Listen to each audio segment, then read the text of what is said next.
आई लोगी रोन लगे दहेज प्रथा पे गीत सुनाओ तनी या सुनी लोगी। मत जाइए पापा केहू के दुआरी हम कुंवारी रहब। मत जाइए चाचा केहू के दुआरी हम कुंवारी रहब। आजकल के लड़का मांगे 10 लाख के गाड़ी हम कुंवारी रहब। आजकल के लड़का मांगे 10 लाख के गाड़ी हम कुंवारी रहब। मत जाइए भैया केहू के दुआरी हम कुंवारी रहब।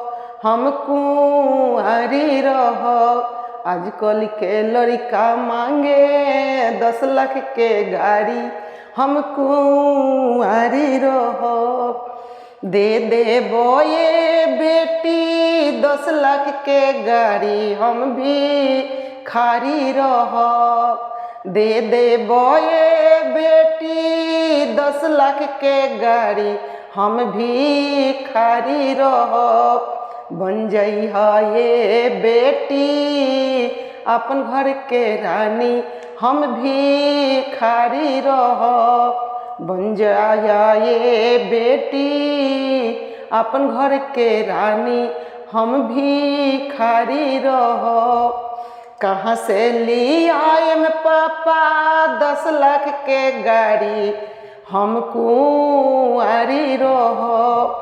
कहाँ से ली आए में चाचा 10 लाख के गाड़ी हम कुंवारी रहब। आजकल के केहू ना बूझी पापा तोहर लाचारी हम कुंवारी रहब। केहू ना बूझे चाचा तोहर लाचारी हम कुंवारी रहब। बन जइहा ये बेटी अपन घर के रानी हम भी खारी रहब।